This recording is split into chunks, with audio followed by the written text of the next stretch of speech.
Mabuti naman at napapayag kayo ni Chang Dilay na tumira sa bahay niya. Ayoko rin naman sana. Kaso mapilit ang tiyahin mong yun eh. Alam mo namang magkaiba ang personalidad namin, di ba? Nasanay na akong manirahan sa kabundukan. Samantalang siya mataas ang pangarap. Kaya nga nakapag-abroad siya eh. E di, mapapalitan niya yung dipindot mong cellphone. Wala pang ang isang buwan ng tiyahin mo na nagtatrabaho sa ibang bansa eh, tapos siya na agad ang iniisip mo. Di ba sinabi naman po niyang tutulungan ka niya na makapagpatayo ng negosyo? E di, magkakapera na tayo. Hindi na palaging dahon ng kamote ang uulamin natin. Kahit na pinangako niyang tutulungan niya tayo, hindi pa rin maganda na iasa natin sa kanya ang lahat. Hindi ako sanay ng ganun, anak. Kailangan pa rin natin magbanat ng buto. Mag-aaral po ako na mabuti, Nay. Bago umalis si Chang, sinabi niya sa akin na pag-aaralin daw po niya ako. Mabuti naman kung ganun. Malapit na siguro tayo, anak. Medyo nakalimutan ko na ang daan papunta sa bahay niya eh. Isang beses pa lang ako napagawi rito. Tsaka, nung nakaraang taon pa. Magtanong na lang po tayo sa mga tao. Natitiyak kong alam nila kung saan banda ang bahay ni Chang Dilay. Sinalubong silang mag-ina na mapanuring tingin ng mga tao. Luma ang kanilang suot na mga damit. Nakaagaw pansin na mahabang buhok ni Carmena at suot itong mahabang bestida. Marami pa siyang suot na kwintas na mga bato at nakayapak pa ito sa paglalakad. Grabe naman kung makatingin ng mga tao rito, Nay. Tingnan mo, tumakbo ba pala yung bata na makita ka? Nanibago lang siguro sa itsura ko. Sandali, kunin mo muna ang tsinelas ko riyan sa dala mong basket. Natakot yata sa akin eh. Kayo po kasi, bakit palagi na lang kayo nakayapak? Isang taon na itong tsinelas na ibinigay ni Chang sa inyo. Pero tingnan nyo, parang bago pa rin. Hindi nyo kasi sinusuot eh. Mas mabilis akong maglakad ng nakayapak. Hindi ako sanay na magsuot ng tsinelas dahil nakalakihan ko na to. Wala namang pambili nun ng lolo't lola mo eh. Tapos ako pa nag-iigib ng tubig at nangangahoy sa bukid dahil ako ang panganay. Hindi katulad ng Chang Dilay mo. Dalagita pa lang namamasukan na sa bayan. Kaya nakasanayan niyang manamit na maayos. Bahagya silang napahinto sa paglalakad nang may makasalubong na magtataho. Agad silang nagtanong kung saan banda ang barangay hall. Dahil yun ang kanilang madadaanan bago ang bahay na kanilang pupuntahan. Magandang araw po sa inyo, Manong. Maaari po bang magtanong? Oh, ano naman yun? Saan po banda rito ang barangay hall? Nakalimutan ko na kasi ang daan eh. Yun lang ba? Dediretsuhin nyo lamang ang daan na ito. Tapos, may malaking puno na mangga kayong makikita. Lumiko kayo sa bandang kaliwa at dumiretso lang hanggang marating ninyo ang barangay hall. Salamat ho, Manong. Pasensya na kayo at naabala pa namin ang paglalako ninyo. Ay, walang anuman. Ubus na rin naman ang paninda ko kaya pauwi na ako. Napahawak si Carmen sa kanyang kwintas at napasapo sa kanyang dibdib. Nakaramdam siya ng kaba. Muli siyang napalingon sa matandang lalaki na kanilang nakasalubong. Oh, Nay. Masama po bang pakiramdam nyo? Wala anak. Siguro nanibago lang ako sa lugar na to. Tingin ko nga po, Nay. Maging sa suot ng tsinelas oh. Ano ba yan? Ayusin nyo nga po pagsuot. Lumalabas na yung mga daliri nyo sa unahan oh. Ano ba naman kasi tong sandalyas na ibinigay ng Chang Dilay mo eh? Ang hirap suotin. Bagay nga po sa inyo eh. Kaso, hindi lang po kayo marunong gumamit. Patuloy na naglakad ang mag-ina. Ngunit hindi pa rin sila nakakaligtas sa mga mapanuring mga mata ng mga tao. Ito na ang barangay hall, anak. Diretsuhin lang natin to. Alam ko na kung saan ang bahay ng tiyahin mo. Nakakatakot naman ng mga tao rito. Parang mangangain kung makatingin eh. Tingnan mo yung isang ali oh. Parang lumuwa na yung mga mata sa kakatitig sa atin. Hayaan mo na sila. Tulad din natin, naninibago rin sila sa mga taong nakikita nila. Oh, hayan na pala ang bahay ng Tiyang Dilay mo eh. Kulay berde at may mga paru-paro pang disenyo ang pintuan. Ang ganda rin po pala ng bahay ni Chang ha. Bahay daw to ng matandang amo niya dati.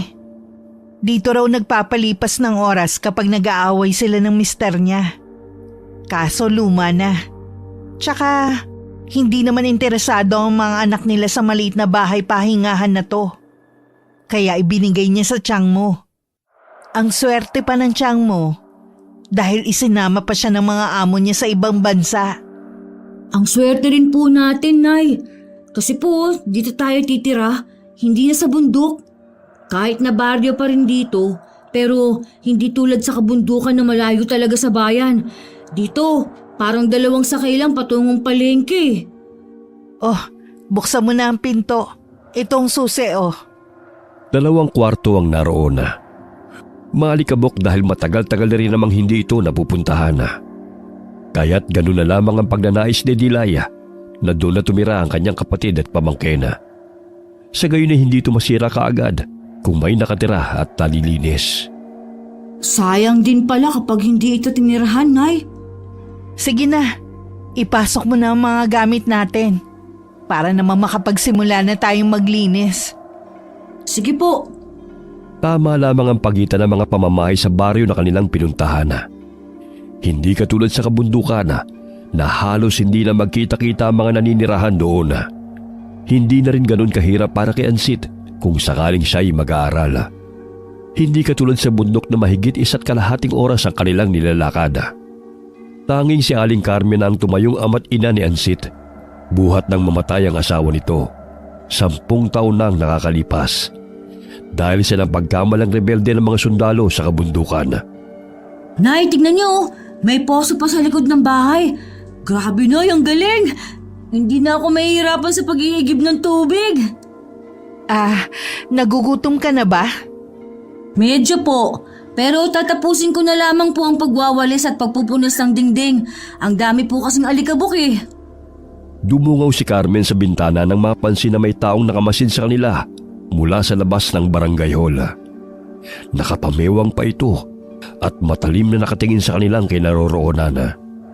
Ilang sandali pa'y umalis din ito at pumasok sa barangay hall. Samantala, minasahe na lamang ni Kapitan Nestor ang kanyang sentido nang umupo sa kanyang silya. Halos umalingaw-ngaw ang boses ng nagwawalang babae sa loob ng barangay hall dahil nawawala raw ang kanyang anak. Ay nako, pangilang bata na ba itong nare-report na nawawala? Binuklat niya ang folder na nakalapag sa ibabaw ng mesa at nakitang 4 na bata na ang nawawala. 5 ang anak ng ginang. Bakit kasi hindi ninyo bantayan ang mga anak ninyo? Alam niyo naman naging talamak na ang pagkawala ng mga bata eh. Hindi lang dito sa ating baryo, kundi maging sa Karatig Bayan. Ilang sandali pa'y bumukas ang pintuan at iniluwano ng isang tanod at ang batang lalaki. Ganun na lamang ang paghahambalos ng payo ng ali sa binatilyo dahil sa matinding pag-aalala sa anak. Oh, bakit halos patay mo na yung anak mo? Kani-kanina lang halos magwala ka rito ah. O siya, umuwi na kayo para maibsa naman ang sakit ng ulo ko. Agad na humingi ng paumanhin ang ali dahil sa abalang nagawa nito kay Kapitan Nestor. Napag-alaman nila na sumama lang ang anak sa barkada nito na walang paalam. Kinabukasan, nagising ang mag-ina sa malakas na boses ng magtataho. Taho! Taho! Pampayakas ng katawan ng mga taong napag-iwanan! Taho! Taho kayo riyan, mga suki! Saglit na napatigil sa pagsigaw ang magtataho nang nilapitan siya ng mga bata. Sumilip si Ansit mula sa bintana ng kanyang silid. Napansin niyang nakapalibot ang mga bata sa matandang magtataho. Isa-isang iniaabot ang mga ito ang pambayad at masayang tinatanggap ang mga taho na kanilang binili. Abay, parang paborito ng mga tao ang taho ah. Ano kaya ang lasa niyan? Gusto mo bang kumain yan, anak? Pwede po ba, Nay? Hindi pa po kasi ako nakatikim niyan eh. O heto, may barya pa ako. Sige na, bumili ka na ron. Dali-daling bumangon si Ansit at tinungo ang kinaroroonan na nag-uumpukang mga kabataan. Oh, iho, bibili ka rin ba? Meron pa ho ba? Meron pa naman. Mabuti na lang at may natira pa para sa'yo. Iniabot ng binatilyong 5 pisong barya sa matandang lalaki. Pagtanggap niya ng taho na naroon sa plastik na baso, ay tila hinalukay ang kanyang sikmura nang makita yon. Naaamoy pa niyang malansang amoy na nagbumula sa pagkaing yon. Halos maduwal siya nang lumapit yon sa kanyang ilong.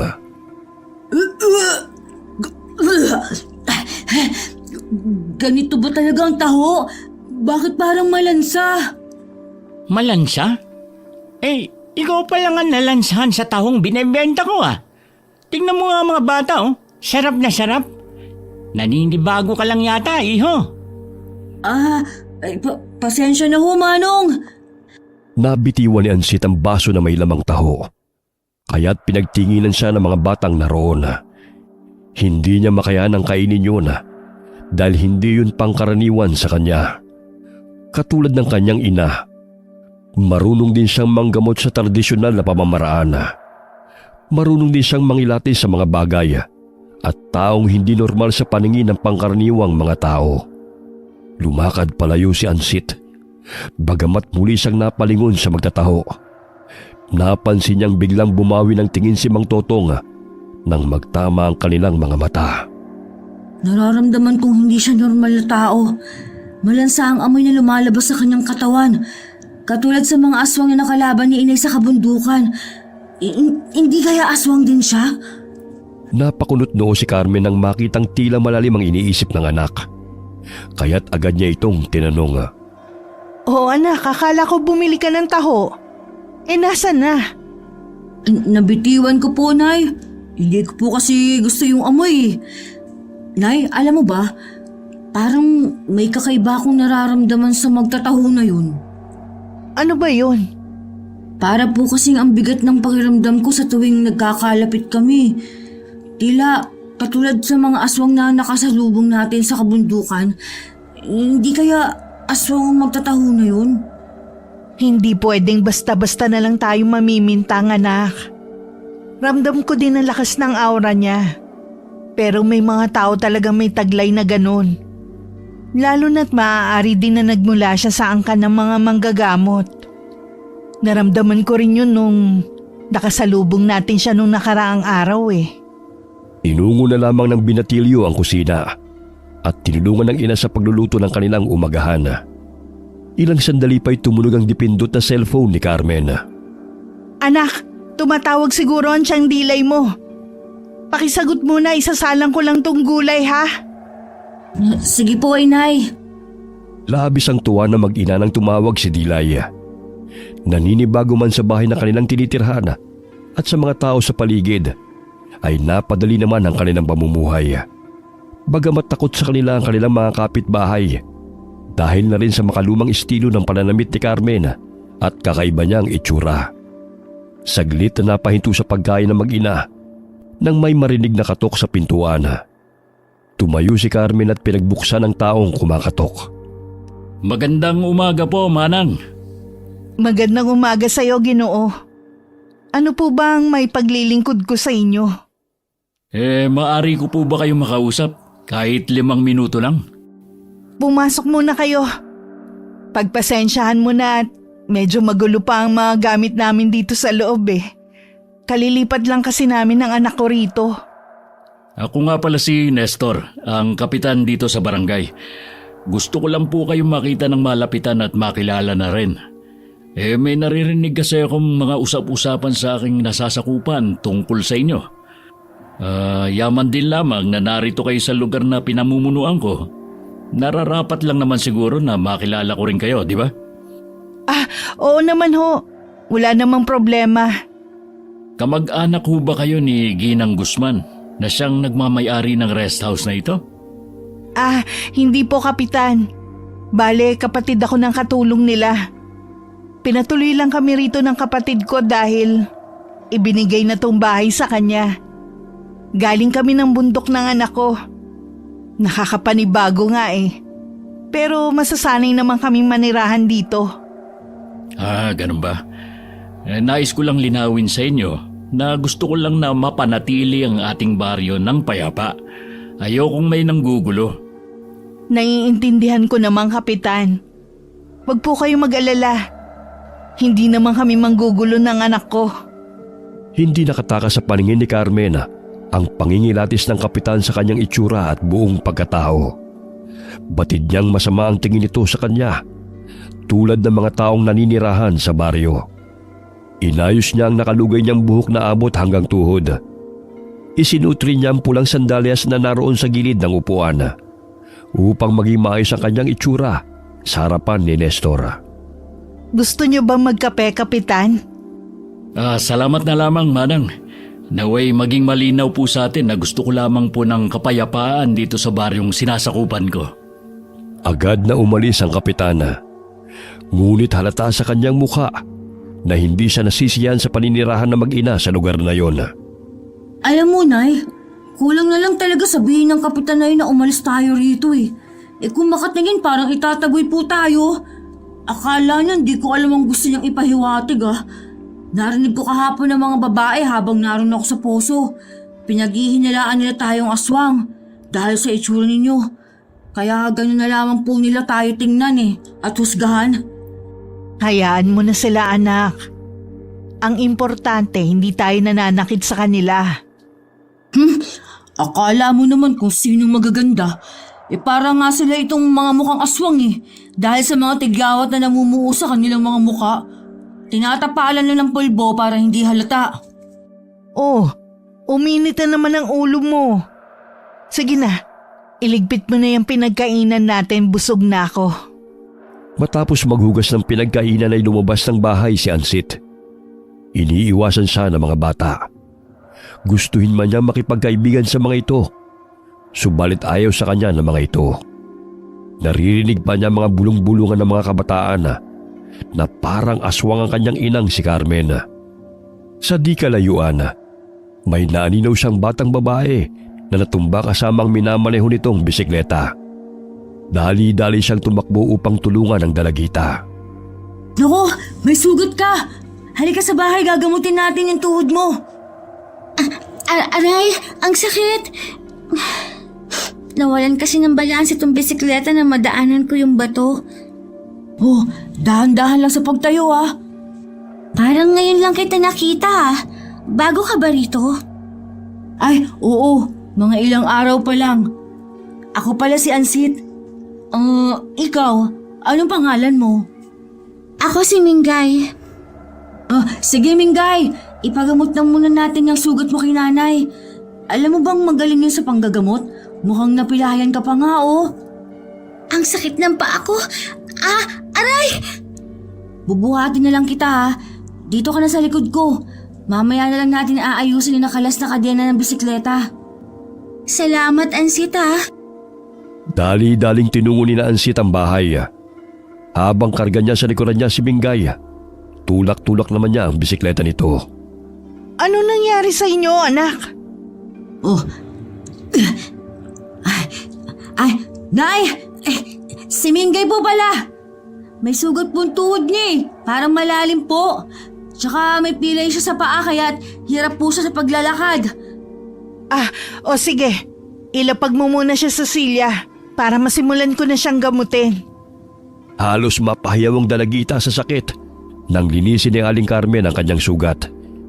Medyo malalim ang sugat sa kanyang tuhod, kaya't nakaramdam siya ng hapde. Maging ang pilay niya sa paa ay minasahe ni Carmen at tinapalan ng halamang gamot.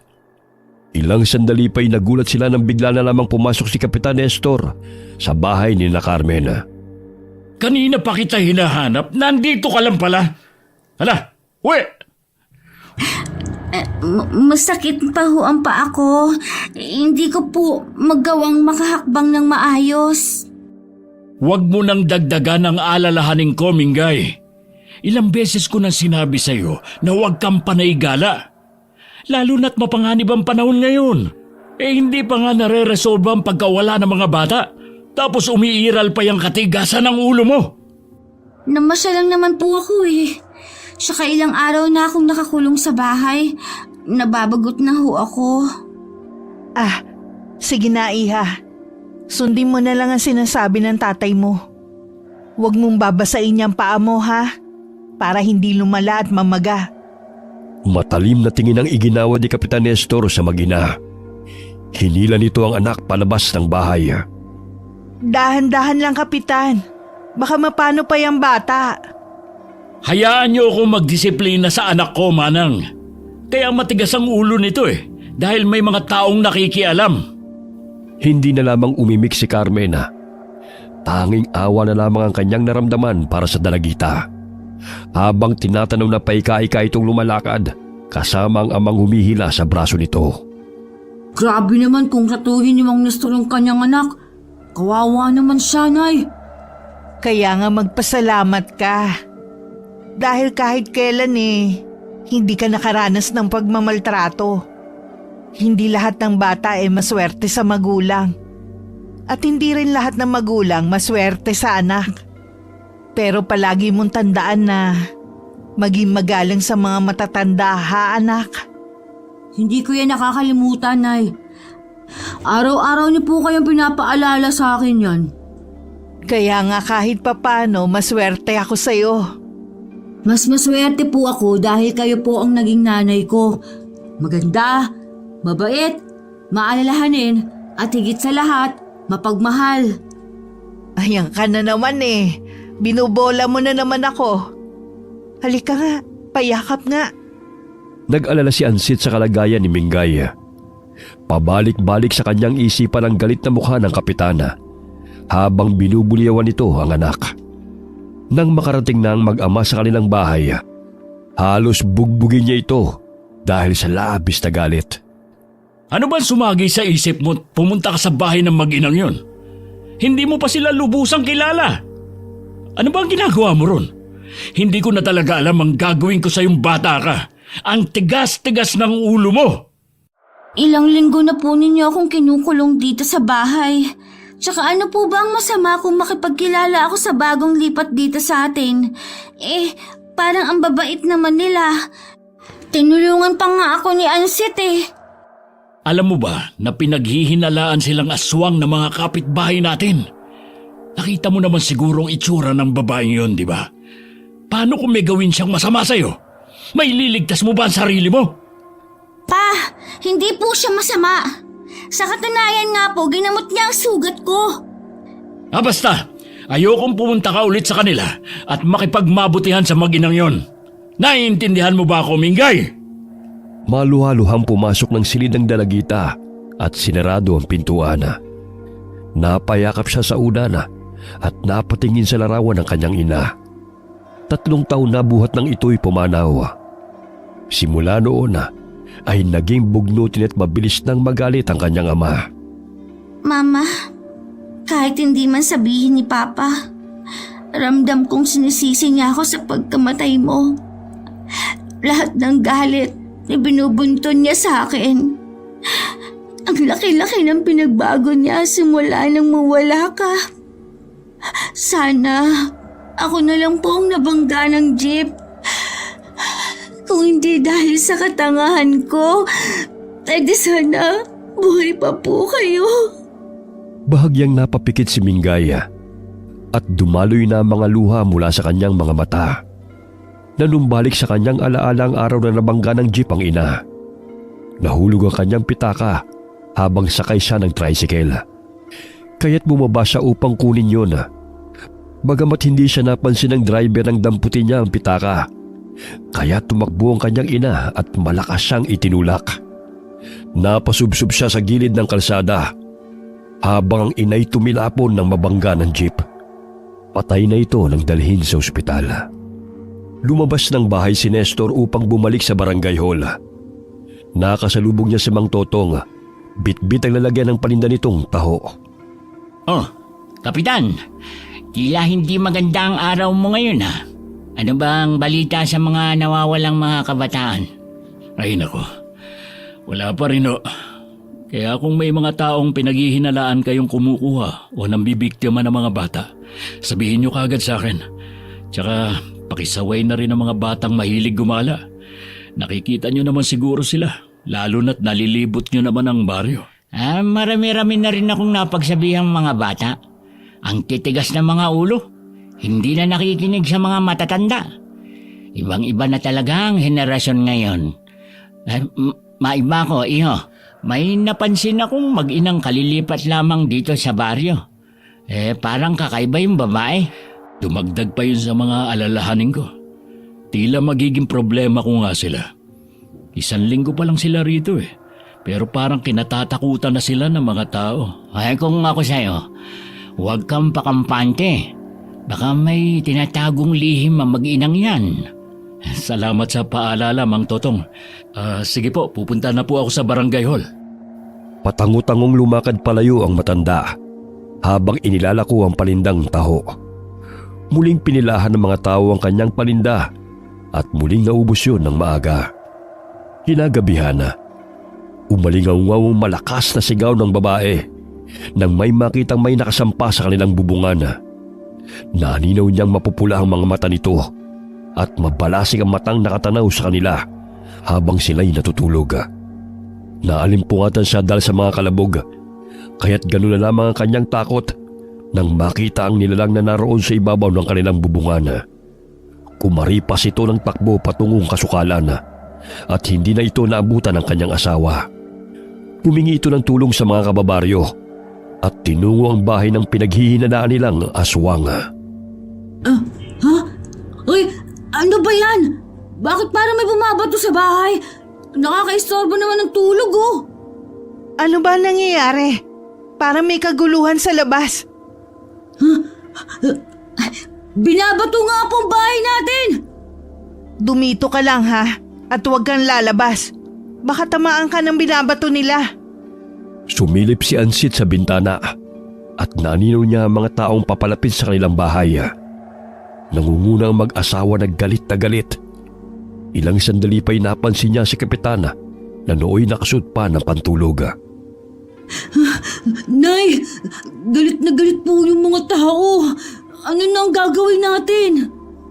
Bakit naman sila magagalit? Wala naman tayong ginagawang masama sa kanila. Ako na ang haharap sa kanila. Huwag na, Nay. Mamaya saktan ka pa nila Hindi sila titigil hanggat hindi ko sila hinaharap. Natigil ang pambabato ng mga tao sa bahay ni Carmen nang awatin sila ni Kapitana. Sandali lang! Ano ba nangyayari? Nalaman ni Kapitan na may sumalaki na aswang sa bahay ng mag-asawa at pinaghihinalaan nila si Carmen. Narinig ng ginang ang malakas na paliwanag ng babae, kaya't agad siyang lumabas ng bahay. Mawalang galang na ho sa inyo. Ano ho ba ang kasalanan namin? Bakit binabato nyo ang bahay namin? Nagpapahinga na ho kami ng anak ko. Nasaan ho ba kayo kanina? Ang ibig ko sabihin, umalis ho ba kayo sa bahay nyo? Hindi. Magkasama kami ni Ansit dito sa bahay na tutulog. Hindi ako aswang katulad sa sinasabi ninyo. Lumabas si Ansit upang ipagtanggol ang ina mula sa mga taong mapanghusga. Hindi ho aswang si Inay. Kung inaakala po ninyong aswang si Inay dahil sa mahabang buhok niya, nagkakamali ho kayo. Gugo lang pong inilalagay niya, kaya humaba at lumambot ng ganyan. Tsaka, ipinanganak si Inay na kirat ang isa niyang mata, pero hindi naman nakakatakot ang mukha niya. Makinis pa nga ang kanyang kutis kaysa sa inyo na nagsasabi na aswang siya Shh! Ang bunganga mo, Ansit. Aling Dina, naaktuhan mo bang si Manang Carmen ang nakasampa sa bubungan ninyo? Napailing ang babae at sinabing mabalasik ang mapupulang mga mata nito at kulubot ang balat. Hay naku, Ale! Ayon dun sa nakita nyo, mapupula mga mata at kulubot ang balat. Si Nanay, kirat! Tsaka makinis ang kutis niya nakikita nyo ba? Siguraduhin mo naman kasi bago ka mamintang. Mas ikaw pa nga itong mapagkakamalang aswang dahil sa butas-butas mong pisngi Ansit, tumahimik ka na. Sila na Sumusobra na kasi sila Siniko ni Carmen ang anak dahil kung ano-ano na ang kumakawalang mga salita sa bibig nito. Bagamat alanganin din ng babae, kung si Carmen nga ang napagawing aswang sa kanilang bahay. Pinakiusapan sila ni Kapitan na bumalik na lamang sa kanilang tahanan. Kasama ang mga tanod ay naghiwa-hiwalay sina Kapitan at ang mga kalalakihan upang hanapin sa paligid ang aswang na sinasabi ng babae. Bagamat hindi pa rin naaalis sa isipan ng mga tao na paghinalaan si Carmen. Lingid sa kanilang kaalaman na may mga matang nakamasid sa kanila na nagkukubli sa mga talahib. Napangisi ito ng nakakaloko habang nakikita silang nagkakagulo. Kumaripas ito ng takbo hanggang nilisan ito ang baryo. Mas payapa pa pong buhay natin sa bundok, Nay. Ang kalaban lang natin doon ay mga ligaw na aswang at mga itim na elemento kapag nagpapagamot ang mga kanayon natin. Samantalang dito, mga taong walang ginawa kundi ang manghusga. Madali nga ang buhay, pero hindi ka naman nakakatakas sa pang-uusig nila. Gusto mo bang bumalik na lang sa bundok, anak? Naiisip ko nga rin po yun, pero mahihirapan ako kung sakaling mag-aaral na ho ako. Sobrang layo ng paaralan kumpara rito. Alam mo, anak, nararamdaman kong kailangan ng mga tao ang tulong natin. Lalo na't naririnig ko na marami na raw mga bata ang nawawala. Sigurado ako may aswang talaga na napapagawi sa lugar na to. Magaling lang siya magtago ng malakas niyang enerhiya. Pero mahuhuli ko din siya. Magtitiis na lang po muna ako rito, Nay. Para sa pangarap kong makapagtapos ng pag-aaral. Naawa rin po kasi ako kay Mingay. Parang kailangan din po niya ng karamay. Kitang-kita ko sa kanyang mga matang lungkot. Tulad ko wala rin po siya gaanong kaibigan. Oh, sige na. Matulog ka na. May gagawin pa ako. Ano pa ba ang gagawin ninyo? Tsaka saan po kayo pupunta? Papakiramdaman ko lang ang paligid. Para malaman ko kung sino ang aswang na umaaligid sa baryong to. Lalabas kayo sa ganyang ayos? Mamaya batuhin na naman tayo Baka pagkamalan po kayong aswang na naman na umaaligid sa dilim. Itali nyo kasi yung buhok nyo, Nay. Bakit kasi hindi po kayo magpagupit Tuloy, napagkakamalan po kayong aswang dahil ang haba-haba at ang kapal pa po ng buhok ninyo hanggang tuhod. Malakas kasi ang bisa ng panggagamot ko kapag mahaba ang buhok ko. Naalala ko noon, nang gupitan ng tiyang mo ang buhok ko, nagkasakit ako ng malubha. Ayon kay ama, ako raw ang nagmana kay ina sa pagiging manggagamot. Lahat ng angkan nila mahaba talaga ang buhok. Yung lola mo nga nung mamatay sayad na sa lupa ang buhok niya. Ibig pong sabihin, pahahabain pa po yung buhok ninyo? Naku, talo mo po si Rapunzel niyan, Nay. Kaso nga lang, aswang hihila dyan, hindi prinsipe. Sa ibang araw ko na nga pakikiramdaman ng aswang na yon. Pagpahinga na nga tayo. Ang dami mong kalokohang naiisip Kinabukasan, humahangos ang isang tanod at mapapansin ang takot sa mukha nito. Halos garalgal niyang ibinalita na may 2 bata na natagpuan sa talahiban na wala ng ulo at halos masimot na ang laman. Nadagdagan na naman ang nawawala at patay na natatagpuan sa baryo. Simula nang mapadpad ang mag-ina rito sa ating lugar, sunod-sunod na kamalasan na nangyayari. Sina Manang Carmen at Ansit po bang tinutukoy ninyo, Papa? Sino pa ba? Kaya ikaw, huwag kang lumabas dito sa bahay at pumunta sa kanila. Mamaya pupuntahan ko sila upang tignan ang bahay ng mag-inang yon. Kahit hindi po sila naninirahan dito, may nawawala namang mga bata na, di ba? Baka sindikato ang kumidlap sa mga bata. Sindikato ka riyan. Ayun, may 2 bangkay na naman ang natagpuan sa talahiban. Isarado mo ang pintuan at pupuntahan ko ang mga bangkay. Ay nako, problema na naman. Maraming tao ang nag-uumpukan kaya't nakiusyoso na rin si Ansit. Walang pagkakakilanlan ng mga bata dahil wala na itong mga ulo at simot na ang laman. Sigurado si Kapitan na hindi taga-baryo ang mga bata, kundi doon lamang itinapon. Pinagbigay alam na rin nila sa mga kapulisan ang tungkol sa mga bangkay na natagpuan. Nakatayo lamang si Ansit malapit sa saradong bahay. Napalingon siya sa bintana ng bumukas yun. Bahagya siyang napangiti nang masilayan ang maamong mukha ni Mingay. Ansit! Nariyan ka pala! Oh, kumusta ka na? Ang pilay mo. Okay lang ako. Kayo? Huwag mo na kaming alalahanin. Basta mag-iingat ka ha. Huwag ka nang gumala mag-isa para hindi ka pagalitan ng tatay mo. Tsaka delikado rin dahil may aswang na gumagala. Oo nga Kaso, narinig kong pinaghihinalaan na kayo ang aswang. Sus! Sa itsura kong ito, mukha ba akong aswang? Siguro negro, mapagkamalan pa. Puro ka talaga kalokohan. Yan, bagay sa'yo ang nakangiti. Bago ko pa makakalimutan pala, inayos ko na pala ang bisikleta mo Naroon sa likod ng bahay, ihahatid ko mamaya. Sige, salamat Ansit. Mamaya wala naman na dito si Papa Siguradong abala na naman yan sa barangay. Kapag may pagkakataon, lalabas ako rito sa bahay. Nababagot na kasi ako May paparating. Isasarado ko na muna ang bintana. Baka makita pa tayo. Napansin ng binatido si Mang Totong na nakatayo ilang hakbang lamang ang layo sa kanya. Tila hindi man lamang makitaan ng pag-aalala sa pangyayari. Bagamat nagbago ang reaksyon ng kanyang muka nang mapadaan si Kapitan Nestor sa kanyang tabi. Oh, Kapitan, ano ba nangyari? May natagpo ang 2 bangkay na mga bata. Hindi na talaga ito makatarungan, Mang Totong. Ay naging sunod-sunod na ang pagkamatay at pagkawala ng mga bata. Napaka-agresibo naman ang gumawa niyan. Malakas na talaga ang kutob ko na ang babaeng bagong salta dito sa barangay ang may kagagawan yan. Bumalik si Ansit sa kanilang bahay. Ngunit napansin niyang nagsitakbuhan ng mga tao sa daan kung saan siya paroon. Naririnig niya ang galit na mga tinig ng mga ito, kaya't bilisan niya ang takbo. Naabutan niyang nag-aayos ng mga gamit ng ina patungong bayan.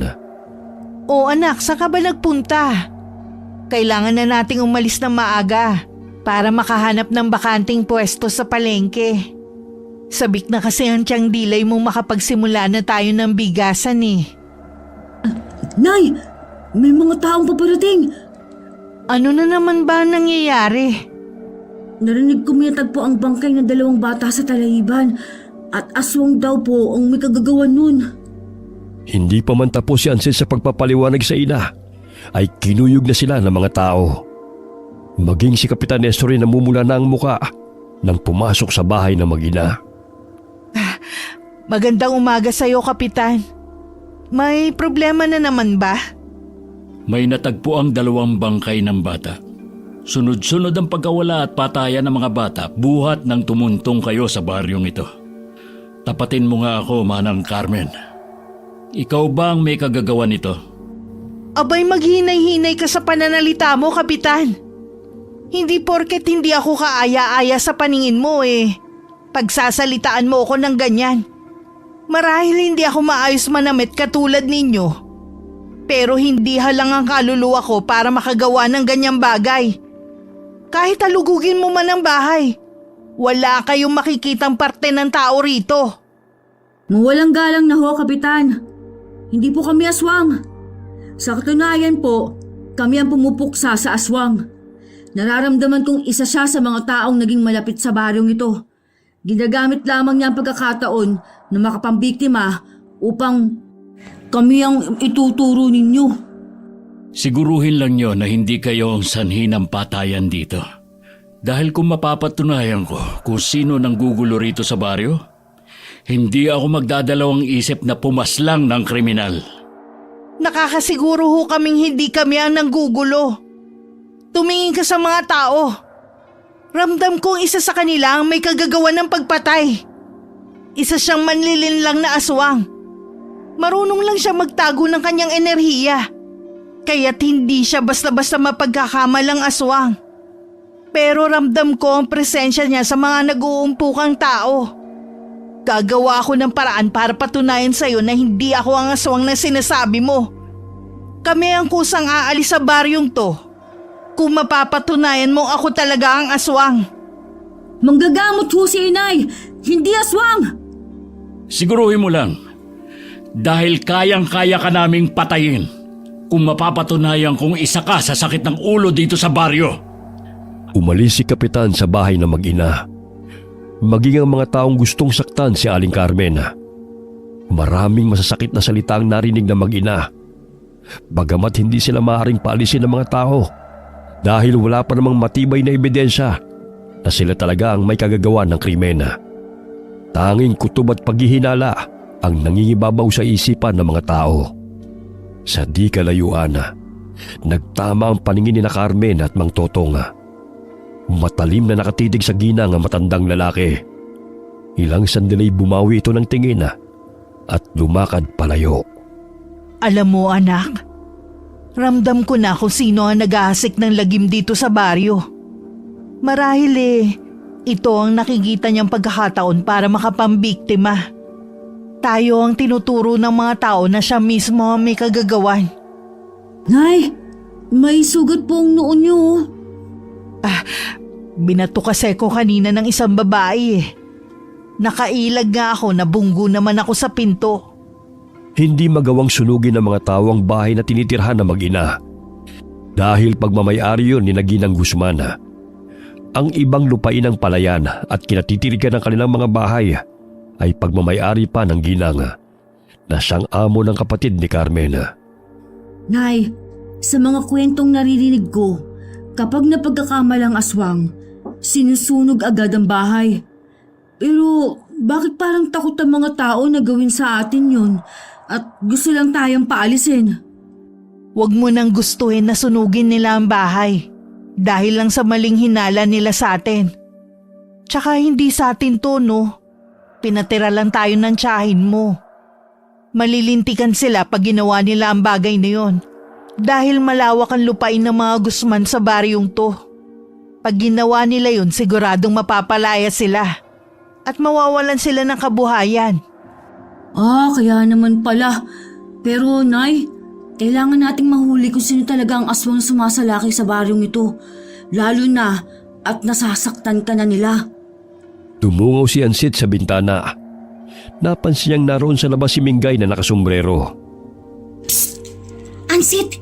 Nasaan ang bisikleta ko? Oh, bakit lumabas ka pa ng bahay niyo? Mamaya pagalitan ka na naman ng tatay mong mainitin ang ulo. Ay nakakabagot na kasi Ron. Gusto ko lang din naman mamasyal. Tsaka gusto kong makatulong sa paghahanap ng aswang na yan. Alam kong hindi kayo yon. Pumasok ng bahay ni na Ansit si Mingay na nakadamit panlalaki. Hindi na rin nakatuloy si Carmen sa pagpunta sa bayan dahil maaari siyang abangan ng mga tao sa daan at muling batuhin. Sa susunod na araw na lang ako luluwas ng bayan. Mainit na naman kasi ang mga mata ng tao sa akin Sinabihan ko na po si Papa na hindi po kayong aswang. Pero ayaw po niya maniwala. Mas mabuti pang umuwi ka na lang sa bahay ninyo, Iha. Mamaya mapagalitan ka na naman. Kahit naman po wala akong ginagawang masama, palagi naman po yung galit Hindi ko na nga po nakakasabay yun sa pagkain dahil palagi na lang abala sa trabaho niya sa barangay. Wala nang ang oras si Papa sa akin Tapos magagalit kapag makikita akong lumalabas ng bahay.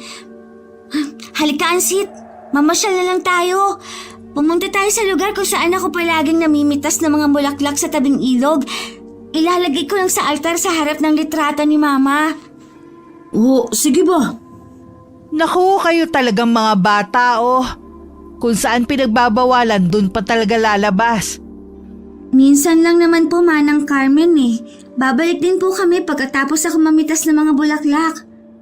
O sige, basta huwag kayong magtagal ha. Lumabas ng bahay ang dalawa. Sakay ng bisikleta ay pumunta sila sa ilog kung saan palagi nagmumuni-muni ang dalagita. Si Mingay ang nagmamaneho, samantalang nakatayo sa likod ng bisikleta si Ansit. Tinahak nila ang lubak-lubak na daan patungo sa ilog at kung saan nakapaligid ang mga mayayabong na bulaklak. Kahit papano'y nanumbalik ang kasiyahan ng dalagita nang muling may kasama siyang nagtampisaw sa ilog. Simula kasi nang mamatay ang kanyang ina, pakiramdam niya'y nag-iisa na lamang siya at walang gaanong kaibigan. Halika, Ansit. Tulungan mo ako sa pamimitas ng mga bulaklak. Oh, tumutubo lang kasi ang mga sunflower dito at santan. Wala bang may nagmamay-ari ng mga bulaklak na yan? Wala. Kaya kahit sino pwedeng manguha. Kaso, wala naman yatang interesado sa mga bulaklak na to. Ako lang siguro. Mamasyal pa tayo dun sa burol. Alam mo bang marami pang magagandang pasyalan dito? Sa lugar na pinanggalingan ninyo, meron din ba? Oo naman. May mga talon doon. Kagaya sa ilog na yan, malinis din ang tubig. Talaga ba? Uy, gusto ko rin makapunta sa talon. Mingay, di ba ang magtataho yun? Bakit nakakarating siya rito wala namang pamamahay?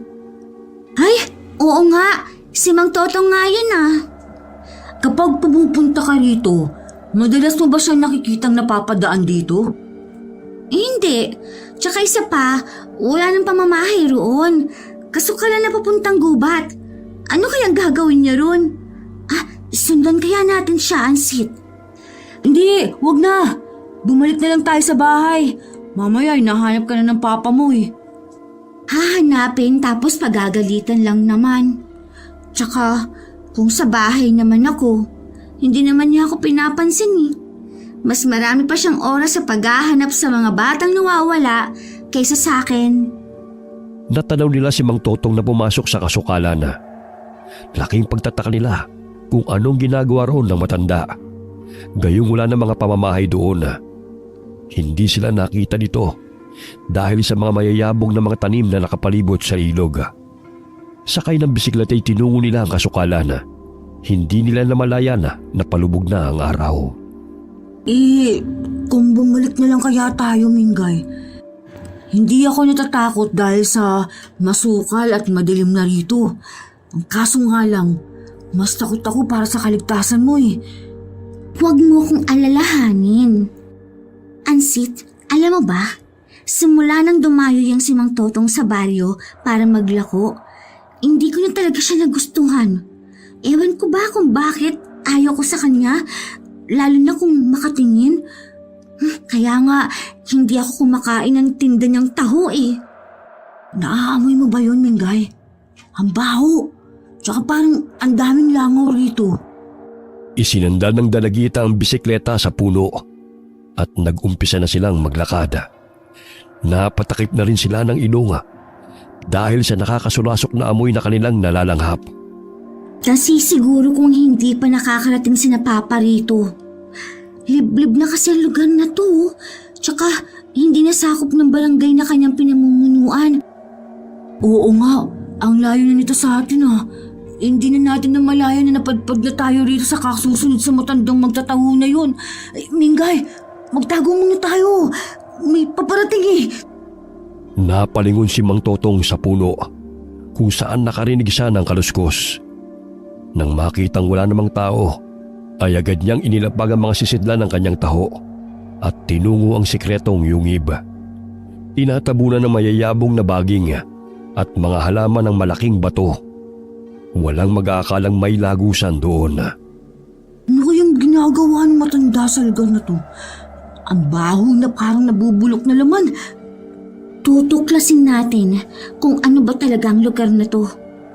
Tila may matinding lihim si Mang Totong Ano ba yan? Ang dami namang langaw. Muli silang napaupo nang matanaw na lumabas si Mang Totong mula sa lihim na lagusan. Palinga-linga pa ang matandang lalaki sa paligid bago lumakad palayo. Dahan-dahang lumakad ang dalawa habang napatakip ng ilong. Naunang maglakad si Ansit at hinawi ang mga baging na nakaharang sa bukana ng lagusan. Madilim ang loob nun. Ang dilim-dilim dito, Mingay. Pero sobrang baho na amoy. Teka. May maliit akong flashlight rito. Ginagamit ko to tuwing nagbabasa ako ng pocketbook sa dilim. Ay, teka. Nasaan bang pocketbook ko? Narito lang kanina sa bulsa ko Naku, baka nahulog sa daan. Hindi ko pa naman natapos na basahin yun. Ano na bang nakikita mo riyan?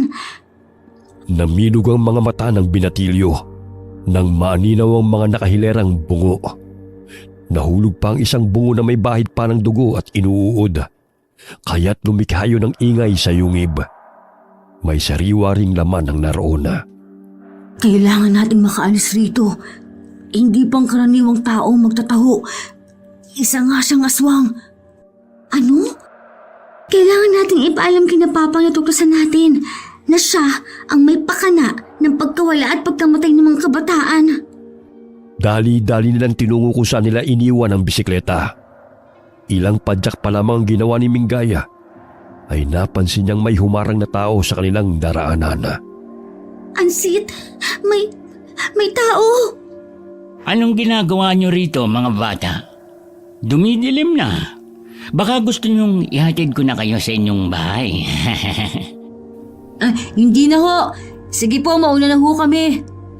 Muling pumadyak sa pedal si Minggaya, ngunit sinipa ng matandang lalaki ang bisikleta. Kaya't natumba sila ni Ansit. Hindi maalis ang takot sa mukha ng dalagita nang lumapit si Mang Totong sa kanila. Nakangisi pa ito at lumalabas ang nangingitim nitong mga ngipin. Tumayo kaming kailangan na natin umakalis dito. Walang aalis. Hindi na kayo makakauwi pa. Samahan niyo na lamang ako, mga bata. May pagkain akong inihanda sa bahay. Hindi na! Ikaw na lang ang kumain nun! Dali-dalig inakay ni Ansit ang kaibigan upang makalayo sa matandang lalaki. Subalit hinila ni Mang Totong ang paa ni Minggaya, kaya't gano'n na lamang ang palahaw ng dalagita. Dahil naglalaway ng tumatawa si Mang Totong. Hindi kayo makakauwi.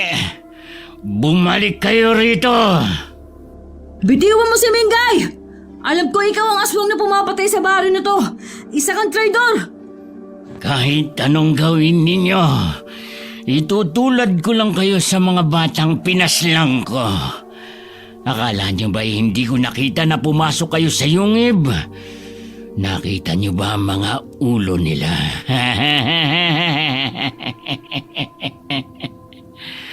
Para malaman ninyo na ang kanilang mga utak ay hinahalo ko sa tokwa sa aking paninda. Kaya nga sarap na sarap ang mga tao, di ba? Nakakadiri ka! Hindi nga ako nagkakamali na isa kang aswang! Aray! Bitiwan mo ako, Mang Totong! Dahil sa mahigpit na pagkakahawak ni Mang Totong sa paa ni Minggaya ay nasugatan ng dalagita. Binuhat ni Ansit ang bisikleta at inihagis yun sa matandang magtataho. Kaya't nabitiwan nito ang dalagita. Aray! Hoy! Mga bata! Bumalik kayo rito! Bilis, Minggay! Tumayo ka!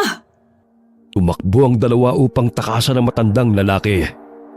Nasugatan ito sa noo nang tamaan ng bisikleta ang kanyang ulo. Bumangon ito at pasinghot-singhot na tumatakbo habang hinahanap sina Ansit at Minggaya. Sige, maglaro tayo ng tagu-taguan. Akong taya, ngunit kung mahuhuli ko kayo, ay kayo naman ang siyang kawawa.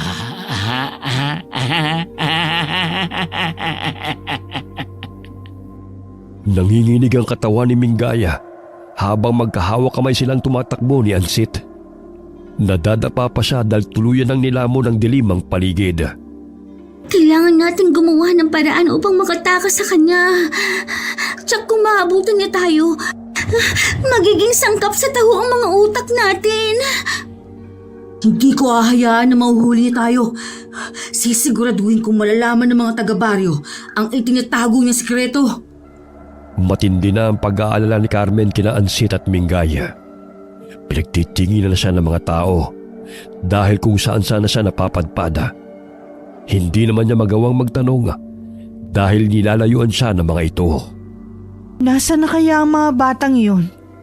Kanina pa sila nagpaalam Dumidilim na hindi pa rin sila umuwi. Ano na kaya nangyari sa kanila? Sinindihan ni Carmen gamit ang posporo ang dahon na kanyang dala. May namong kulay itim na lumitaw sa dahon na hugis ng isang tao. Patid niyang sa oras na yun ay naghahasik na ng nagimang aswang na kanyang nararamdaman na umaaligid malapit sa baryo. Nanganganib ang buhay ni na Ansit. Kailangan ko silang makita.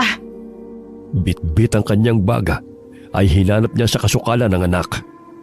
Bagamat wala siyang nakitang bakas kung saan pumunta ang dalawa.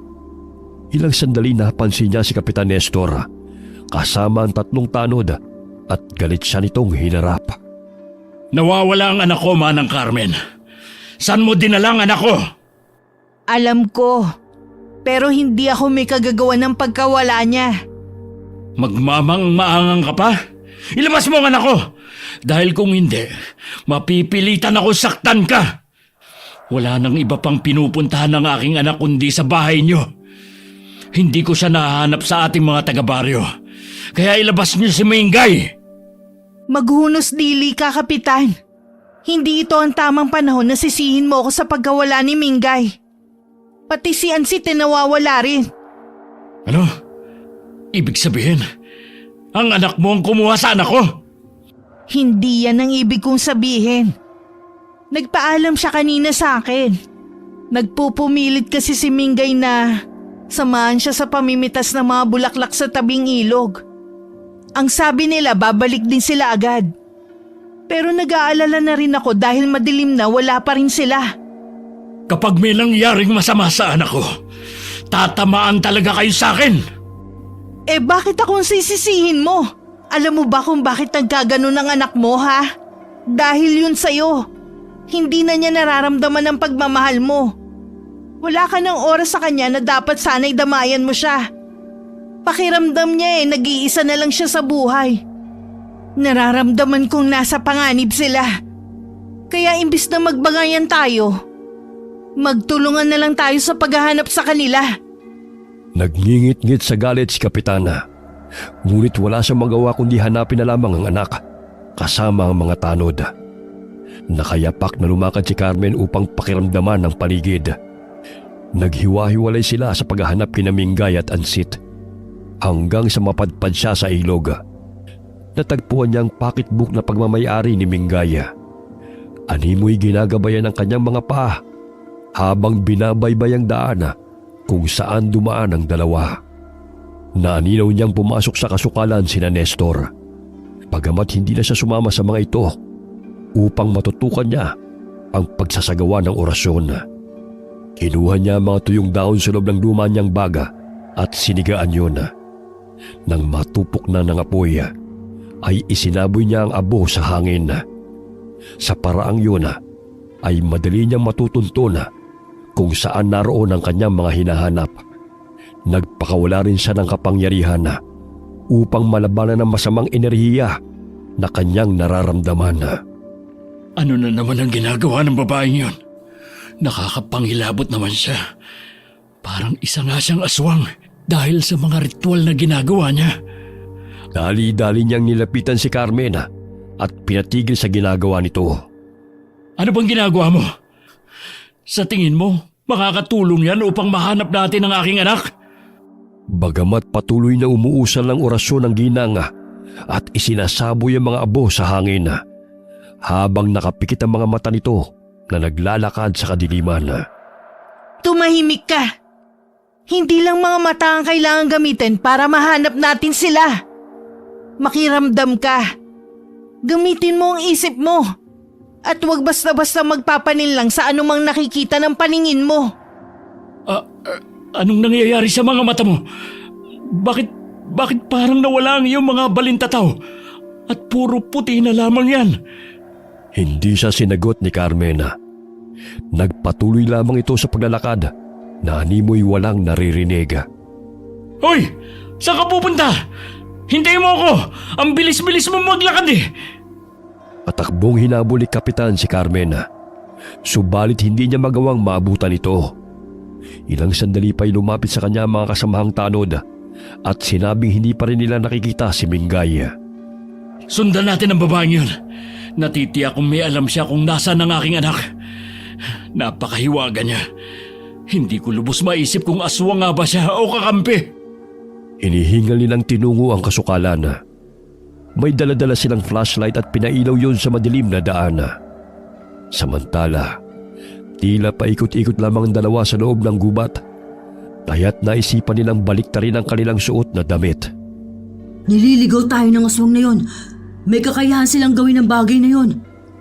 Kaya siguro marami siyang nabibiktima. Sige na, baliktarin na natin ang ating mga damit.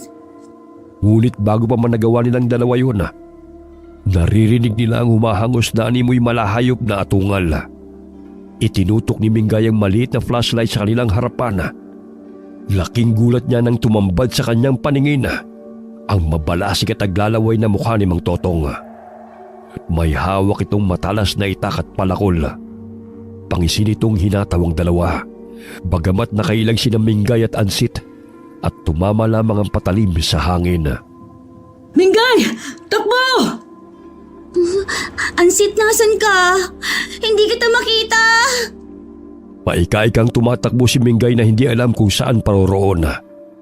Hindi niya napansin ang malaking sanga ng kahoy na nakaharang sa kanyang daraanan, kung kaya't tumama ang kanyang noo roon at nawalan siya ng malay.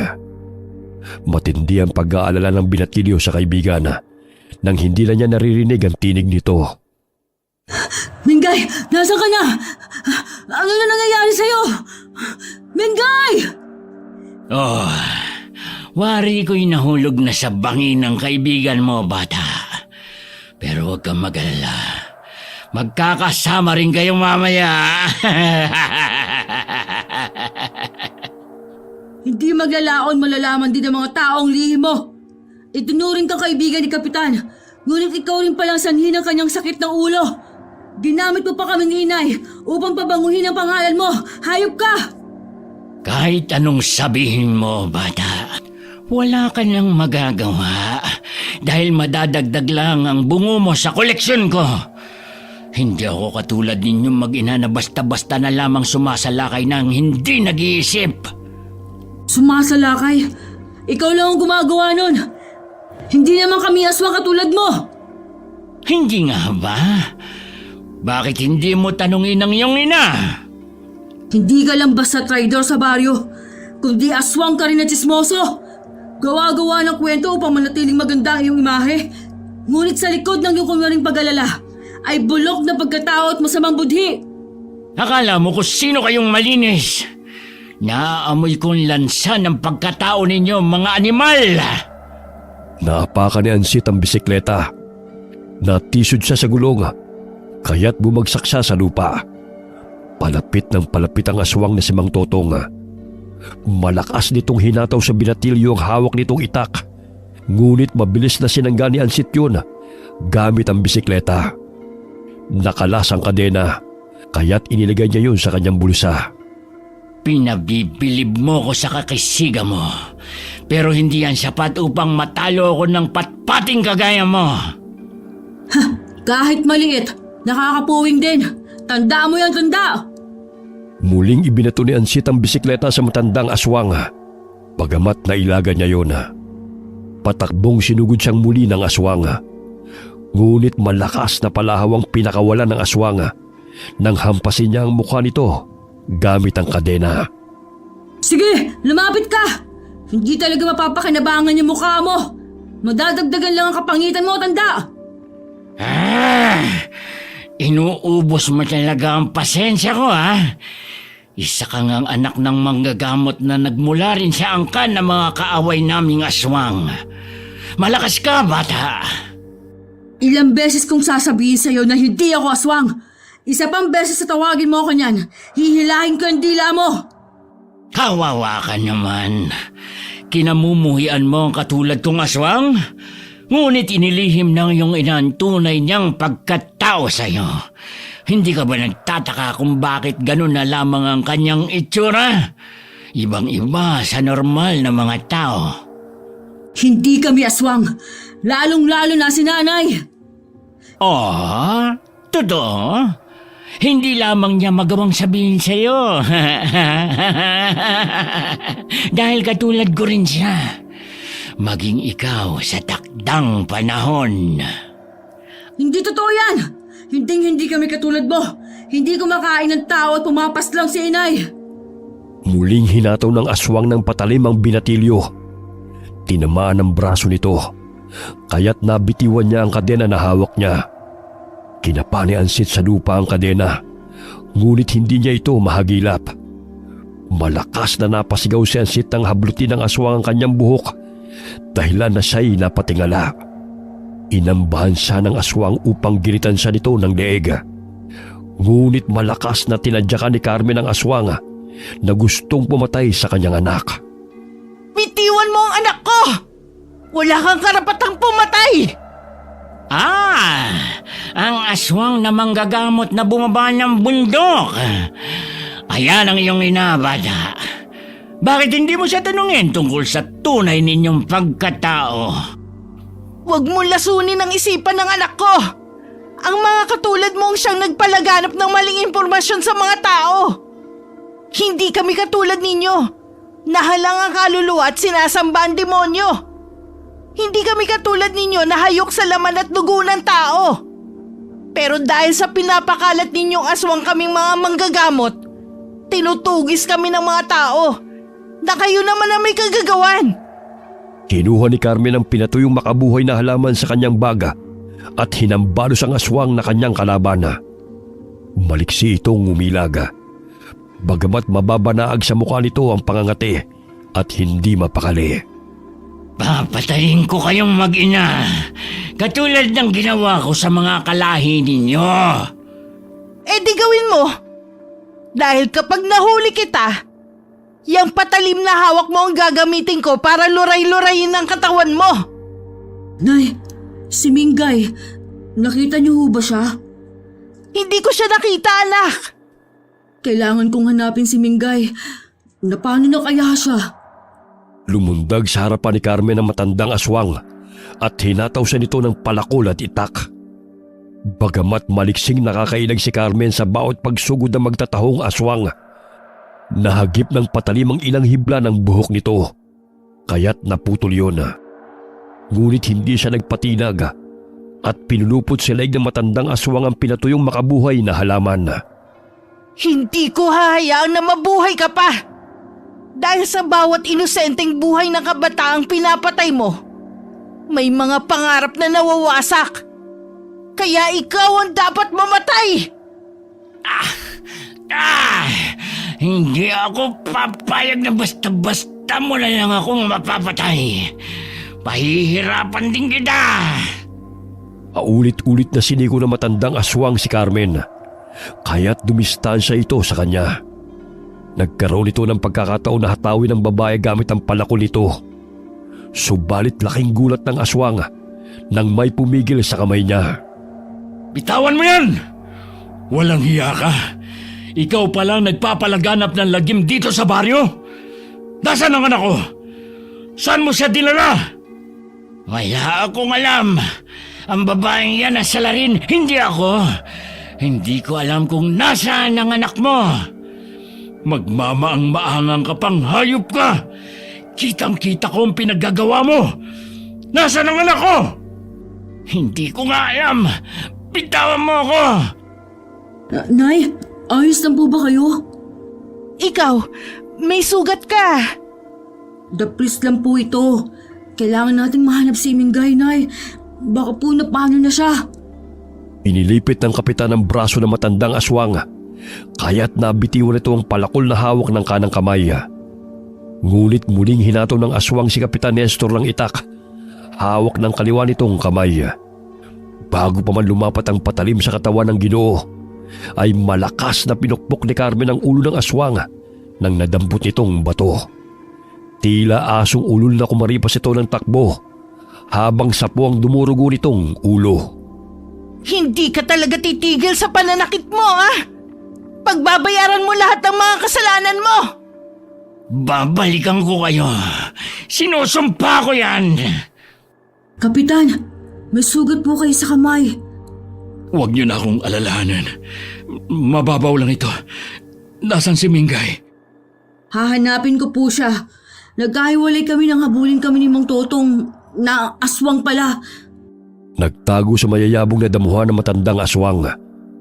Kinuha niya ang langis sa kanyang bulsa at pinahira ng dumurugo niyang mga sugat. Mga walang hiya, nagtulong-tulong pa ang mga hangal. Akala niyo ba basta-basta na lang ako magpapahuli?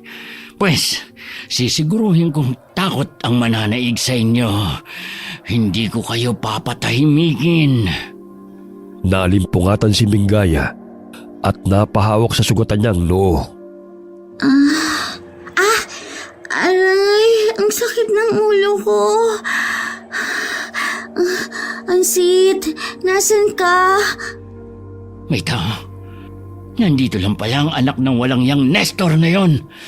Pues, hinding-hindi mo na makikita ang anak mo kailanman. Dahan-dahang tumayo si Mingaya upang hanapin ang kaibigan. May naninaw siyang tao na papalapit sa kanya. Ansit, ikaw ba yan? Kailangan na nating makauwi. Kapag sineswerte ka nga naman, no? Iniwan ka na ng kaibigan mo. Maging ang ama mo, pinabayaan ka niya. Kawawang bata. Mang Tutong? Aswang? Oh, bakit gulat na gulat ka? Halika, sumama ka sa akin. Dahil iniwan ka na ng mga kaibigan mo. Wala silang malasakit sa iyo kagaya ng ama mo. Huwag ka lalapit! Bakit? Ano ang gagawin mo? Sasaksakin mo ko ng sangang yan? Alam mo, Iha, huwag ka nang manlaban pa para hindi ka na masaktan pa.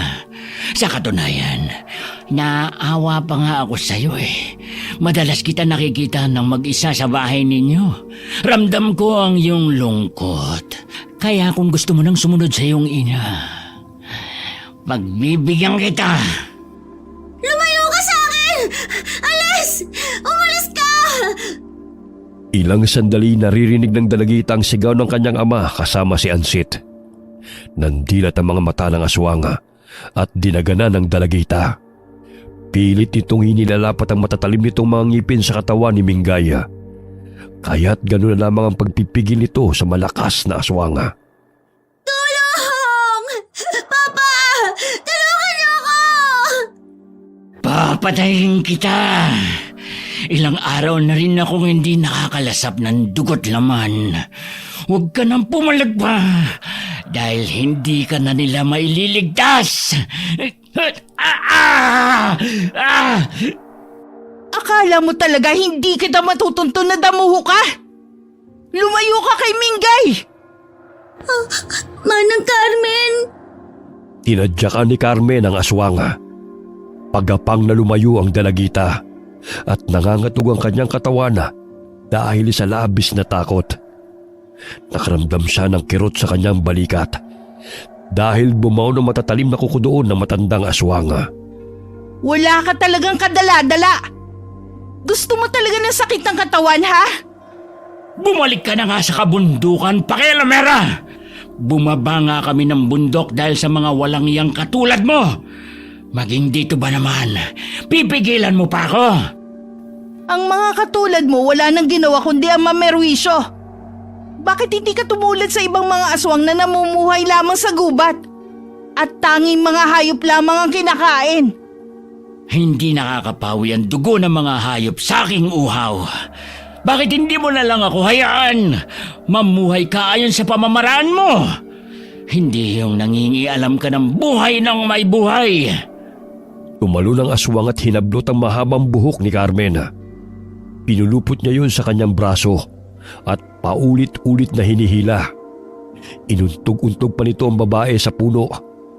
Bagamat bumuelo ang manggagamot at sinipa ang puno, dahilan na nabuwal sila sa lupa. Nagkaroon ng pagkakataon si Carmen na makawala sa kalaban niyang aswang. Gamit ang sanga ng kahoy ay hinambalos niya ang matandang aswang. Ito ang nababagay sa'yo! Wala kang awa! Salot! Manang Carmen! Parang may hayop na papalapit! Malakas na sigaw ni Mingay nang makita ang isang bayawak na nagbabaga ang mga mata. Napalingon si Carmen sa kinaroroonan ng dalaga at tumakbong tinungo ang kinaroroonan nito dahil malapit na ang bayawak. Patayin mo sila! Manang Carmen, anong klaseng hayop po yan? Alagang hayop yan ng aswang. At nambibiktima rin ng mga tao. Hindi niyo ako basta-basta mapapatay! Halika na, Mingay. Kailangan mong lumayo rito. Babalikan ko ang mga demonyong yan. Nasa na ba sina Ansit at ang papa mo? Sa di kalayuan ay nadidinig nila ang sigaw ni Ansit at Nestor, maging ang tatlong tanod. Sinasalakay sila ng mga aswang na bayawak na mga alaga na matandang magtataho. Naninirahan sila sa loob ng gubat at sabik sa laman ng tao. Hindi ako ganun kabobo para pakawalan kayo. Wala na kayong kawala dahil maging kayo ay magiging hapunan ng mga alaga ko. Hindi rin ako tanga para hayaan ka lang sa kasamaan mo. Kahit magsanim puwersa pa kayo, hindi nyo makakayanan ng mga alaga ko. Sabik sila sa sariwang dugo ng tao. Nakakasindak ang mga itsura ng mga bayawak. Matatala sa mga ngipin at nagbabaga ang kanilang mga mata. Malakas na tinadyakan ni Carmen ang aswang na bayawak na gusto silang lapain. Nahagip ng matalas nitong ngipin ang paa ng babae. Bagamat hindi nito alintana ang kanyang sugat. Nagngingit-ngit sa galit ang matandang aswang nang tumilapo ng bayawak. Akala ko ba malalakas ang mga alaga mo? Isang tadyak lang tumilapon na. Hindi lang yan naging isa. Malamang sa oras na ito'y nilapa na ang anak mo. Manang Carmen, may paparating na naman oh! Nagbabaga ang kanilang mga mata sa dilim! Kunin mo ang mga tuyong dahon sa bag ko. Nandyan ang posporo at sindihan mo, Mingay. Opo! Sinunod ng dalagita ang utos ni Carmen.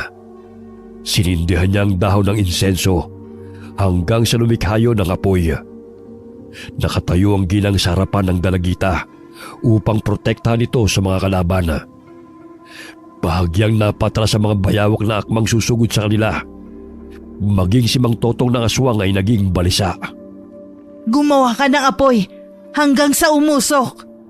Tsaka mo ilagay ang mga dahon ng insenso at mga bato sa ibabaw ng siga. Sa paraang yan na hindi nila makakayanan ng amoy. Dahil isa yan sa pangontra sa mga aswang. Hoy, babae! Itigil mo yan! O bakit? Ayaw mo sa amoy ng insenso? Titigil lang kami kung titigil na ang kawalangyaan mo. Inutusan na matandang aswang ang kanyang mga alaga na sugurin sina Carmen at Mingay. Ngunit maraming usok na sumasama sa hangin galing sa siga na ginawa ng dalagita dahil sa mga tuyong dahon at malilit na sanga na kanyang tinipon. Ramdam ng ginang na umihina ang pwersa ng matandang aswang.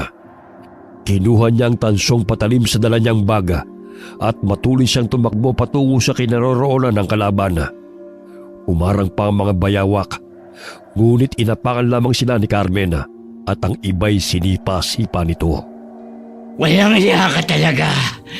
Sa oras na ito, nasisiguro kong nilalapa na ng mga alaga ko ang anak mo. Hindi duwag ang anak ko katulad mo! Itong sa'yo! Aray! Ang dibdib ko! Bumaon ang tansong patalim sa dibdib ng aswang. Ngunit nahawi ng matalim niyang kuko ang pisngi ng ginang, kaya't nagtamo ito ng sugat. Bagamat nagawa pa niyang itulak si Carmen palayo sa kanya upang muling tumakas. Hinihingal na tumakbo ang matandang aswang. Susundan pa sana siya ng ginang, ngunit hindi niya magawang iwanan si Mingay dahil sa mga bayawak na nag-aabang ng pagkakataon na makalapit sa dalagita. Matsitsyempohan rin kita! Hindi sa lahat ng pagkakataon seswertihin kang aswang ka! Lintik na babaeng yun. Ibang-iba siya sa mga manggagamot na nakalabang ko. Isa siya sa pinakamalakas sa kanila. Saan angkan kaya siya nanggaling? Bakit hindi ko siya magawang talunin? Siguro'y kulang lamang ako sa sariwang dugo. Ilang araw ding hindi ako nakainom dahil sa mga taong naging aktibo sa pagbabantay. Kailangan ko munang makalayo sa ngayon. Mukhang malalim ang sugat ko. Habang tumatakbo ay naaaninaw ng matandang aswang na tumitila po ng mga alaga niyang bayawak. Isa-isang hinahambalos ng pinutol na kawayan ni Nestor at Ansit. Lintik! Maging ang mga bayawak na nooy agresibo ay nangihina na rin. Sigurado ako, gumagamit ng orasyon sa hangin ng babaeng yon. Mang Nestor, sa likod mo! Abay, antindi nyo rin ano? Pero ramdam kong nanghihina na kayo. Hindi ko sukat akalain ang dami pala ng mababangis na mga bayawak dito sa gubat. Mga alaga silang aswang. Hindi lang sila mga makapangyarihang mga bayawak. Sige, sugod lang mga bayawak. Hindi ko kayo susukuan. Maging ang mga kasama nilang mga tanod ay abala rin sa pagsugod sa mga bayawak sa kagubatan. Ngunit ang isa sa kasamahan ni na kapitan ay nakagat sa binti. Dahilan na lumabas ang laman nito. May naririnig akong tumatakbo. Baka si Mingay na yon. Doon banda! Puntahan po natin, Kapitan. Buisit! Napansin ako ng Nestor na yun at patungo na siya rito. Hindi niya ako pwedeng makita. Kailangan ko pang paghandaan ng muli kong pagharap sa kanila. Mingay, anak! Ikaw ba yan? Mingay! Mingay! Nasaan ka na? Narito kami! Tumatakbo palayo ang matandang aswang. Ngunit gayon din ang paghabol ni Nestor at Ansit sa kanya sa pag-aakalang ang dalagitan na yon na naliligaw. Dahil sa kanyang paglingon-lingon sa kanyang likuran, hindi niya namalayan ang ginang na naroon sa kanyang harapan kay siya'y napatras. Oh, saan ka pupunta? At parang nagmamadali ka yata. Umalis ka sa dinadaanan ko, bruha! Eh kung ayoko, anong gagawin mo? Sasamain ka talaga sa akin kung hindi ka alis. Hanggang sa pananakot ka lang naman eh. Maging ang mga alaga mo nangihina na rin. Anong ginawa mo sa kanila? Buisit kang babae ka! Itinulak niya si Carmen. Bagamat buong lakas ang hinablot ng babae sa braso at binalibag sa damuhan. Narinig niya na Nestor at Ansit ang malakas na atungal ng aswang. Kaya't nagpatuloy sila sa pagtakbo hanggang sa makalapit sa pinagmumulan ng nakakarinding tinig. Walang iya ka talagang babae ka. Hindi ko hahayaan na basta-basta mo na lang ako matatalo. Huwag puro satsat. Hindi ako titigil sa pagtugi sa mga demonyong katulad mo. Ang dapat sa'yo pinapala pa rin sa mga bayawak ng mga alaga mo. Bumangon ang matandang aswang. Subalit paulit-ulit siyang tinadyakan ni Carmen, kaya't hindi niya magawang makatayo. Bagamat nagkaroon siya ng pagkakataon na mahablot ang mahabang buhok ng ginang at hinila ito upang mabuwal din ito sa lupa. Manang Carmen! Mingay, lumayo ka na rito. Naririnig ko na ang mga yabag ng ama mo. Diretsuhin mo lang ang daan na to. Hayaan mo na akong tumapos sa aswang na to. Pero Manang Carmen, hindi kita pwedeng iwanan. Sundin mo na lang ang sinasabi ko. Tumakbo ang dalagita na umiiyak. Napalingon pa siya sa kinaroroonan ng dalawang naglalaban.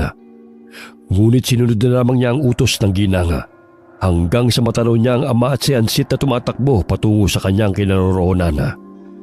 Papa! Ansit! Tulungan po natin si Manang Carmen! Nandoon sila ni Mang Totong! Naglalaban! Ansit, pakiusap. Ilayo mo na si Mingay dito. Mauna na kayong umalis kasama ang mga tanod na kasamahan natin. May sugat si Roger, kaya't kailangan din ninyong tulungan sila. Sige po. Mag-ingat po kayo. Si Danay, nakiusap. Tulungan niyo siya. Papa! Mag-iingat po kayo!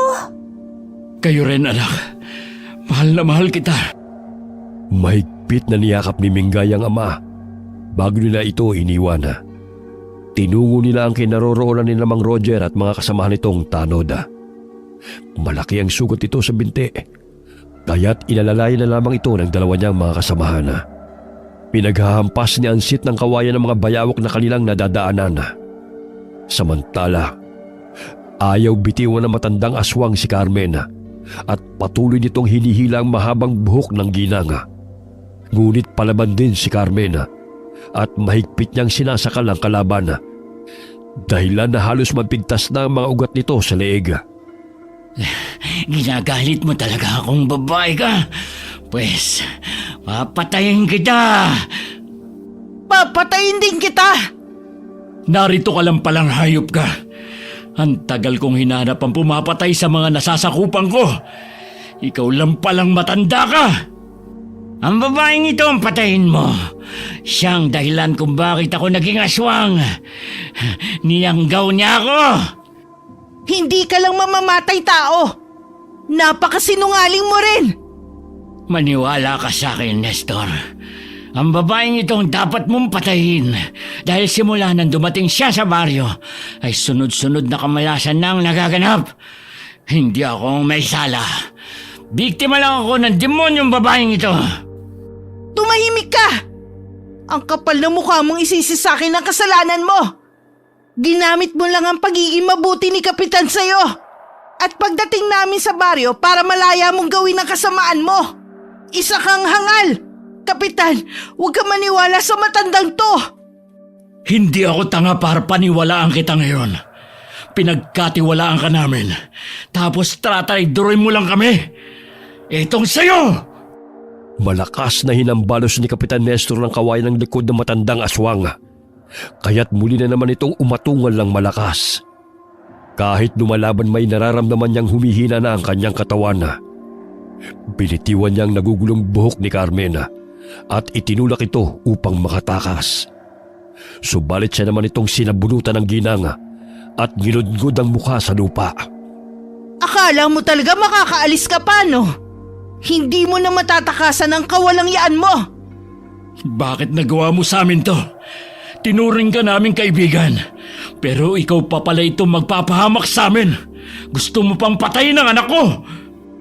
Hindi na nag-iisip ang mga katulad niya. Dahil makasarili sila. Marami na ako nakasagupan na katulad niya. Mga kampon ng demonyo ang mga yan. Nagpupumiglas pa ang matandang aswang.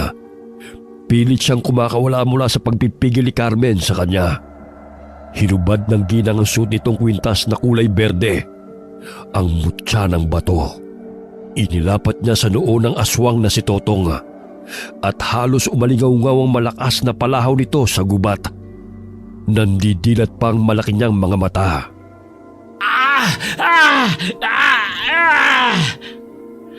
Manang Carmen, anong itim na usok ang lumalabas sa kanyang bunganga? Kapangyarihang itim na bumabalot sa katawan niya at pinapakawalan niya sa hangin. Sa tanang buhay ko, ngayon lang ako nakakita ng ganyang klaseng nilalang, Manang Carmen. Ang kanyang balat, wari naging balat ng bayawak.